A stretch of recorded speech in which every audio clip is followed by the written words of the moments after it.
Est-ce que vous vous souvenez du window color? C'est ces petites peintures qu'on utilisait pour dessiner sur les fenêtres. Et bien aujourd'hui, je vais vous montrer comment avec du window color et une carte toute simple que j'ai découpée, j'ai réussi à créer un effet vitrail dedans. Pour commencer, on retourne un peu dans les années 90. À l'époque, on utilisait des films transparents en plastique pour projeter des cours avec des rétroprojecteurs. Pas de PowerPoint, pas de projecteur moderne, juste ces petites feuilles qu'on plaçait sur la machine et qui affichaient tout sur le mur. J'ai donc coupé une feuille transparente aux dimensions de la carte. Ensuite, j'ai imprimé un vitrail. J'ai positionné la feuille transparente par-dessus et je l'ai fixée avec du scotch de peintre pour qu'elle ne bouge pas. Ensuite, j'ai attaqué les contours avec du window color contour doré pour l'extérieur et du contour noir pour l'intérieur.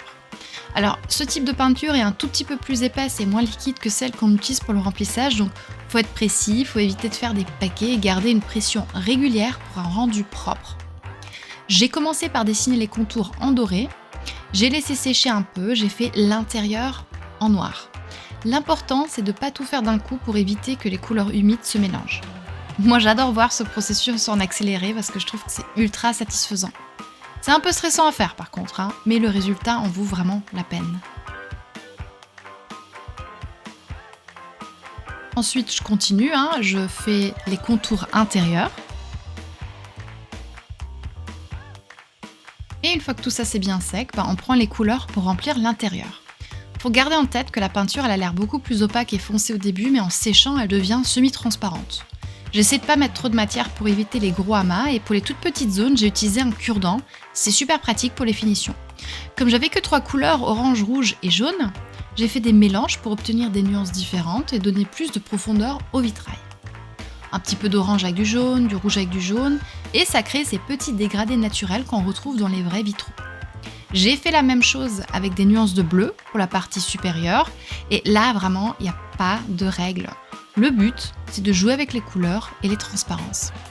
Cette couleur-là, elle s'appelle cristallin et en fait, elle est blanche quand on la met, mais elle devient transparente à la fin. C'est trop cool.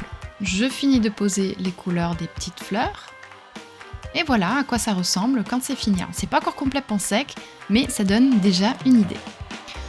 Donc là, il faut attendre que ça sèche. Et pendant que ça sèche, moi, je prépare la carte en découpant une ouverture qui allait accueillir mon vitrail. J'ai utilisé une machine de découpe parce que j'aime bien, mais on peut très bien le faire à la main. Et j'ai prévu une deuxième découpe pour le fond, histoire de cacher le film transparent et les traces de scotch parce que ça fait bien moche et bien sale. Et là, vous pouvez voir le vitrail qui a séché. Les couleurs sont vraiment jolies, j'aime bien les mélanges. Franchement, ça fait vraiment un bel effet. Donc là, l'idée maintenant, c'est de positionner le vitrail sous la carte pour qu'il rentre dans l'emplacement de la découpe. Je le fixe en place avec du scotch de peintre. Et ensuite, je viens coller avec du scotch double face la partie transparente sans toucher au vitrail. Je ferme la carte, j'enlève le scotch de peintre et du coup, le vitrail il reste bien coincé dans la carte. Donc là, ça serait déjà bien, on pourrait déjà laisser la carte comme ça rend bien. Mais en fait, on voit le scotch tout dégueulasse à l'intérieur. Donc on prend ça, on le met par-dessus, on le scotche nous avec le double face et la carte est prête. Et voilà. Alors en théorie, on pourrait s'en arrêter là. Moi, j'ai voulu aller un petit peu plus loin, donc j'ai repassé un léger contour doré autour de la découpe pour cacher les petits décalages de quelques millimètres et donner une finition encore plus nette. Et voilà, une magnifique carte semi-transparente avec un vrai effet vitrail prête à être offerte.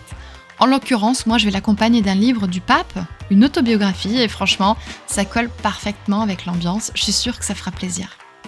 Si vous avez aimé ce petit tutoriel rapide, pensez à vous abonner, à liker, et dites-moi en commentaire si vous avez déjà fait ce genre de création. Je suis curieuse d'entendre toutes vos réalisations, et je vous dis à très bientôt pour de nouvelles aventures de crafting. Bye bye!